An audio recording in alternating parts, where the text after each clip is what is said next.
എല്ലാവർക്കും come to ലേണിലേക്ക് സ്വാഗതം. SLC പഠിക്കുന്ന കൊച്ചു കൂട്ടുകാർക്ക് വേണ്ടിയിട്ട് കുറച്ച് നല്ല വീഡിയോസാണ് ഞാൻ ഈ ചാനലിൽ ഉൾപ്പെടുത്താൻ ആഗ്രഹിക്കുന്നത്. അതായത് നമ്മുടെ ഫോക്കസ് ഏരിയ വന്നിട്ടുണ്ടല്ലോ SLC പരീക്ഷ എഴുതുന്ന കൂട്ടുകാർക്ക് വേണ്ടിയിട്ട്. അപ്പോൾ അതിനെ അടിസ്ഥാനപ്പെടുത്തിയിട്ട് കുറച്ച് റിവിഷൻ നോട്ടുകളും റിവിഷൻ ക്ലാസ്സുകളൊക്കെയാണ് ഞാനിവിടെ ഉൾപ്പെടുത്തുന്നത്. നമുക്കറിയാം ഏകദേശം 30 ദിവസം അല്ലെങ്കിൽ ഒരു മാസത്തോളം മാത്രമേ നമ്മുടെ കയ്യിലുള്ളൂ. അതിനനുസരിച്ച് വേണം നമ്മൾ പഠിക്കാനും നല്ല മാർക്ക് വാങ്ങിക്കാനും. അപ്പം ഫോക്കസ് ഏരിയ ബേസ് ചെയ്ത് പഠിക്കുകയാണെങ്കിൽ നമുക്ക് നല്ല മാർക്ക് തന്നെ വാങ്ങിക്കാൻ സാധിക്കും. അപ്പം ഞാനിവിടെ ചെയ്യുന്നതെന്ന് പറഞ്ഞു കഴിഞ്ഞാൽ ആദ്യം നമ്മുടെ ഇംഗ്ലീഷിൻ്റെ ഫോക്കസ് ഏരിയ എല്ലാവരും കണ്ടു കാണുമല്ലോ. അപ്പോൾ ഇംഗ്ലീഷിൻ്റെ ഫോക്കസ് ഏരിയ അടിസ്ഥാനപ്പെടുത്തിയിട്ട് കുറേ ക്വസ്റ്റ്യൻ അനാലിസിസുകളൊക്കെയാണ് ഞാനിവിടെ ചെയ്യുന്നത്. പഠിക്കാൻ ബെസ്റ്റ് മെത്തേഡ് ഏതാണ്? ക്വസ്റ്റ്യൻ അനാലിസിസ് ചെയ്ത് പഠിക്കുക എന്നുള്ളതാണ്. അപ്പം എല്ലാവരും കണ്ടു കാണും ഇംഗ്ലീഷിൻ്റെ ഫോക്കസ് ഏരിയ എന്തൊക്കെയാണ് എന്നുള്ള കാര്യം. അതിൽ ഇമ്പോർട്ടൻ്റ് ആയിട്ട് പറയുന്ന യൂണിറ്റ് ഏതാണ്? യൂണിറ്റ് 1. അതിനകത്ത് 3 ചാപ്റ്റേഴ്സ് ഉൾപ്പെടുത്തിയിട്ടുണ്ട്. ഓക്കെ, അവിടെ നിന്ന് നമ്മൾ നോക്കാൻ പോകുന്നത് അഡ്വഞ്ചേഴ്സ് ഇൻ ബെന്യാൻ ട്രീയിലെ കുറേ ക്വസ്റ്റ്യൻ അനാലിസിസ് ആണ്. ഇവിടെ ഞാൻ ചെയ്യുന്നത് 2 വീഡിയോ ആയിട്ടാണ്, 2 പാർട്ടായിട്ടാണ് ചെയ്യുന്നത്. ഫസ്റ്റ് പാർട്ടിൽ ചെയ്യാൻ ഉദ്ദേശിക്കുന്നതെന്ന് വെച്ച് കഴിഞ്ഞാൽ പാരഗ്രാഫ് ക്വസ്റ്റ്യൻസുകളാണ്. ഓക്കെ, ഒത്തിരി പറയാൻ നമുക്ക് പെട്ടെന്ന് അങ്ങോട്ടേക്ക് പോയേക്കാം. ഒന്നാമത്തെ പാരഗ്രാഫ് നിങ്ങൾക്ക് കഥയൊക്കെ നന്നായിട്ട് അറിയായിരിക്കും. അപ്പോൾ ഞാൻ സമ്മറി ഒന്നും പറയാൻ മെനക്കിടുന്നില്ല, സമയം കളയുന്നില്ല. ഒന്നാമത്തെ പാരഗ്രാഫിനകത്തിലെ നമ്മുടെ പുസ്തകം, അതായത് നമ്മുടെ പുസ്തകത്തിലെ ടെക്സ്റ്റിലെ 9ാമത്തെ പേജിലെ 1ഉം 2ഉം പാരഗ്രാഫിനെ അടിസ്ഥാനപ്പെടുത്തി ചോദിച്ചിട്ടുള്ള ക്വസ്റ്റ്യൻസാണ് ഇവിടെ കൊടുത്തിരിക്കുന്നത്. ഏകദേശം 8 ക്വസ്റ്റ്യൻസുകൾ ചോദിച്ചിട്ടുണ്ട്. അപ്പം നമുക്കതെങ്ങനെയാണ്, എന്തുവാ എന്നൊക്കെ ഒന്ന് നോക്കാം. നിങ്ങൾ പാരഗ്രാഫ് വായിച്ചു നോക്കുക. ഓക്കെ, ഒന്നാമത്തെ ക്വസ്റ്റ്യൻ എന്താ ചോദിച്ചേക്കുന്നത്?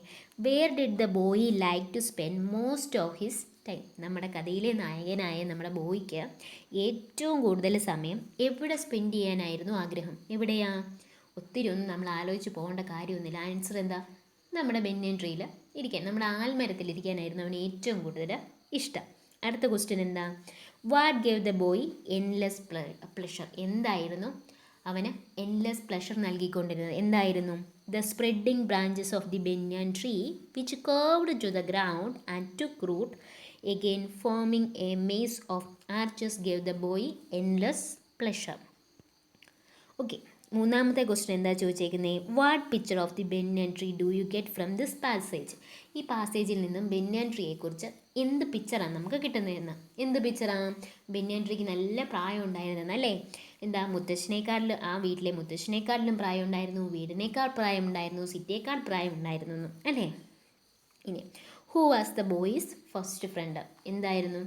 നമുക്ക് കഥ അറിയാവുന്ന ഒരാൾക്ക് ഒരുപാടൊന്നും ആലോചിക്കാതെ നമുക്ക് അതിന് ഉത്തരം പറയാൻ പറ്റും. ആ അണ്ണാനായിരുന്നു ബോയുടെ ഫസ്റ്റ് ഫ്രണ്ട് എന്നുള്ളത്. ഇനി അടുത്ത ക്വസ്റ്റ്യൻ എന്താണെന്ന് നോക്കാം. അങ്ങനെയാണെങ്കിൽ 5ാമത്തെ ക്വസ്റ്റ്യനാണ്, why was the squirrel not happy with the boy at first? എന്തുകൊണ്ടായിരുന്നു ആ അണ്ണാൻ അത്ര സന്തോഷവാനല്ലായിരുന്നു? എന്തുകൊണ്ടായിരുന്നു? മനുഷ്യനെ മൃഗങ്ങൾക്ക് തിരിച്ചറിയാനാവുന്നത് കൊണ്ടല്ലേ? മനുഷ്യനാണ് ക്രൂരതകൾ ഒരുപാട് ചെയ്തു കൂട്ടുന്നത്. അപ്പോൾ മനുഷ്യൻ അവനെ ഹാം ചെയ്യുമെന്ന് വിചാരിച്ചിട്ട്, ആ ബോയ് അവനെ ഹാം ചെയ്യുമെന്ന് വിചാരിച്ചിട്ടാണ്, ഉപദ്രവിക്കുമെന്ന് വിചാരിച്ചിട്ടാണ് അവൻ ആദ്യം അടുത്തേക്ക് വരാതിരുന്നത്. അടുത്ത question, why was the squirrel? Okay, how did the author try to make friend with the squirrel? എങ്ങനെയായിരുന്നു? നമ്മൾ കുറേ കേക്കും ബിസ്ക്കറ്റ്സും അങ്ങനെയുള്ള കുഞ്ഞു കുഞ്ഞു സാധനങ്ങളൊക്കെ കൊടുത്താദ്യം ഫ്രണ്ട്ഷിപ്പ് ഉണ്ടാക്കിയെടുക്കുകയായിരുന്നു ചെയ്തത് അല്ലേ? Identify the word from the passage which means dislike. ഡിസ്ലൈക്കിന് ഉള്ള വേർഡ് ഏതാണെന്ന് ഈ പാസേജിൽ നിന്ന് നിങ്ങൾ കണ്ടുപിടിക്കാൻ. അത് ഞാൻ നിങ്ങൾക്ക് ഒരു ഹോംവർക്ക് പോലെ തരുന്നു. നിങ്ങൾ അത് കമൻറ്റ് ചെയ്യുക. ഡിസ്ലൈക്കിന് ഏതാണ് എന്നുള്ള കാര്യം. The house and ground of our home in India where grandfather's domain. Identify the noun phrase and verb phrase in the sentence. നൗണും വെർബും കണ്ടുപിടിക്കണം. നൗൺ എന്താണ്? പേരായ ശബ്ദം, ഒരു വസ്തു അല്ലെങ്കിൽ ഒരു സ്ഥലത്തിനെ അല്ലെങ്കിൽ ഒരാളുടെ പേരിനെയൊക്കെ സൂചിപ്പിക്കുന്നതാണ് നൗൺ എന്ന് പറയുന്നത്. വെർബ് എന്താണ്? ക്രിയ, പ്രവൃത്തിയെ സൂചിപ്പിക്കുന്നത്. അതിൽ നൗൺ കണ്ടുപിടിക്കാനാണ് പറഞ്ഞിരിക്കുന്നത്. നൗൺ എന്താ? The house and ground of our home in India is a noun verb, noun phrase and verb എന്താണ് ഇവിടുത്തെ? Grandfather's domain is the verb. അങ്ങനെയാണ്. നമുക്ക് അടുത്ത ക്വസ്റ്റ്യൻ നോക്കാം. അടുത്ത പാരഗ്രാഫ് എന്ന് പറയുന്നത് 10ാമത്തെ പാരഗ്രാഫിലെ ലാസ്റ്റ് വരുന്ന 10ാമത്തെ പേജിലെ വരുന്ന 2-3 പാരഗ്രാഫുകളാണ്. 10ാമത്തെ പേജിലെ 2 പാരഗ്രാഫുകളാണ് കൊടുത്തേക്കുന്നത്. അവിടെ നിന്നും മാക്സിമം 5 ക്വസ്റ്റ്യൻസ് വരെ ചോദിക്കാമെന്നാണ്. ആ 5 ക്വസ്റ്റ്യൻസാണ് ഇവിടെ കൊടുത്തേക്കുന്നത്. Why does the boy say that the banyan tree was the noise place in the road during the fixed season? എന്തുകൊണ്ടാണ് ഫിക്സ് സീസൺ ആകുമ്പോഴത്തേക്ക് കിളികളും ഒക്കെ മറ്റും നമ്മുടെ ബെന്യാൻ ട്രീ അന്വേഷിച്ച് വരുന്നത് കൊണ്ട് തന്നെ. അടുത്തത്, name the bird that would flock in to the banyan tree during the figs season. Figs season ആകുമ്പോൾ വരുന്ന ബേർഡിൻ്റെ പേര് എഴുതാനും. അത് നമുക്ക് പാരഗ്രാഫ് വായിച്ചാൽ തന്നെ പെട്ടെന്ന് തന്നെ കിട്ടുന്ന ഒരു ക്വസ്റ്റ്യനാണ്. അപ്പോൾ അതിൻ്റെ ആൻസർ നിങ്ങൾ കമൻറ്റ് ചെയ്യാൻ മറക്കരുത്. Where would the boy like to spend his afternoon. അവൻ്റെ ഉച്ച സമയങ്ങൾ എവിടെ ചെലവഴിക്കാനായിരുന്നു ആഗ്രഹിച്ചിരുന്നത്? On a small platform built half a way up the tree. 4. Pick out the word from the passage which means a minor fight or argument. ഒരു minor fight അല്ലെങ്കിൽ ആർഗ്യുമെൻറ്റിനെ സൂചിപ്പിക്കുന്ന വേർഡ് ഈ പാസേജിൽ നിന്നും കണ്ടുപിടിക്കാമോ? എന്തായാലും നമുക്ക് നോക്കിയേക്കാം. Squabble is the answer. Next question and the last question of this paragraph is, name some of the books that made up the boy's bag of mixed reading. നമുക്ക് ഈ പാരഗ്രാഫിൽ ലാസ്റ്റ് പാരഗ്രാഫിൽ ഇത് പറയുന്നുണ്ട് ഇല്ലേ? ഓക്കെ, ട്രഷർ ഐലൻഡ്, അങ്ങനെ കുറേ ഉണ്ട്. 5 mark നമ്മൾക്കിപ്പോൾ കിട്ടിക്കഴിഞ്ഞു. അപ്പോൾ ഇനി നമുക്ക് 3ാമത്തെ ക്വസ്റ്റ്യനിലേക്ക് വയ്ക്കാം. 3ാമത്തെ ക്വസ്റ്റ്യൻ 11ാമത്തെ പേജിലെ that was the time I saw mongoose. 11ാമത്തെ പേജിലെ ഫസ്റ്റ് പാരഗ്രാഫ് സ്റ്റാർട്ട് ചെയ്യുന്നതാണ്. അത് അവസാനം കുറേ ഉണ്ട് അല്ലേ? ഫേറ്റൽ ടു അതേഴ്സ് ലാസ്റ്റ് വരെ ഏകദേശം ആ ഒരു പേജ് കംപ്ലീറ്റ് ഉണ്ട്. അതിനകത്തു നിന്ന് 4 ക്വസ്റ്റ്യൻസാണ് ചോദിച്ചിരിക്കുന്നത്.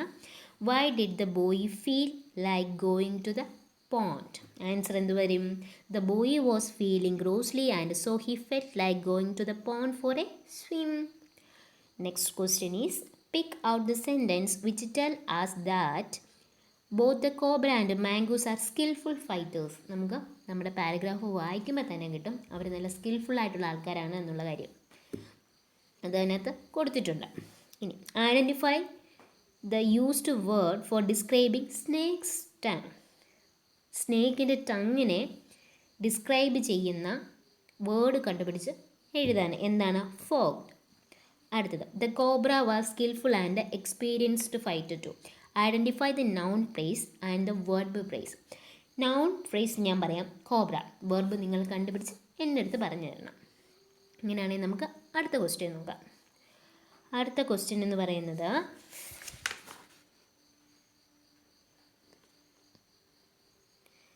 നമ്മുടെ page number 13 the cobra was weakening and the mongoose. അപ്പോൾ അവിടെ നിന്നും ചോദിക്കുന്ന ആ 2 പാരഗ്രാഫാണ്. അവിടെ നിന്നും ചോദിക്കുന്ന ഏകദേശം 4 ക്വസ്റ്റ്യൻസ് ഉണ്ട്. Identify the sentence which tell about the myna enjoyed the victory of mongoose. Mongoose വിജയിച്ചത് മൈന എൻജോയ് ചെയ്തു എന്ന് കാണിക്കുന്ന സെൻറ്റൻസ് എടുത്തെഴുതാൻ നമ്മളോട് പറഞ്ഞേക്കുന്നത്. എന്താണത്? Myna gave a shrill cry of congratulation and then fell away. അടുത്ത ക്വസ്റ്റ്യൻ എന്താ? Why did grandfather feel that wild mongoose is more useful than domestic one. എന്താണ്? വൈൽഡ് മാംഗോസ് എന്ന് പറയുന്നത് എന്താണ്? സ്കിൽഫുള്ളാണ്. അവർ സ്നേക്കിനെയൊക്കെ നന്നായിട്ട് ഡിഫെൻഡ് ചെയ്യും. If it is domesticated mongoose will be friendly and purpose would not be served.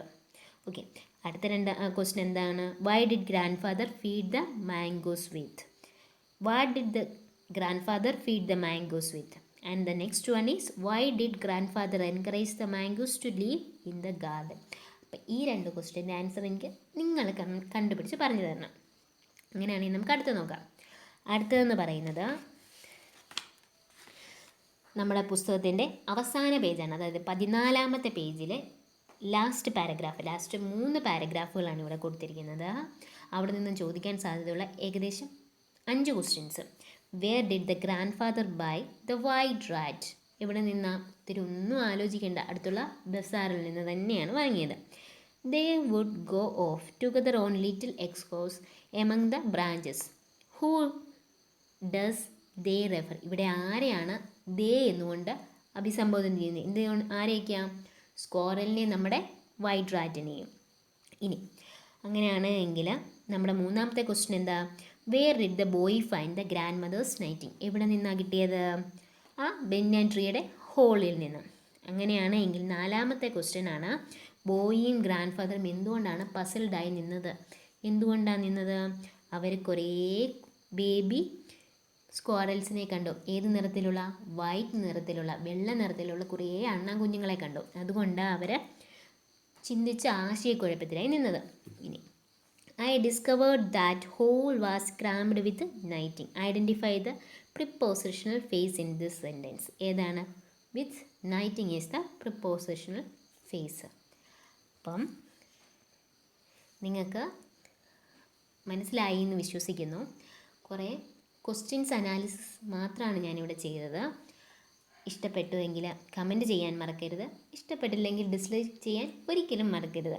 Okay, കൂടുതൽ വീഡിയോകൾക്കായിട്ട് എന്നെ ഫോളോ ചെയ്യുക. താങ്ക്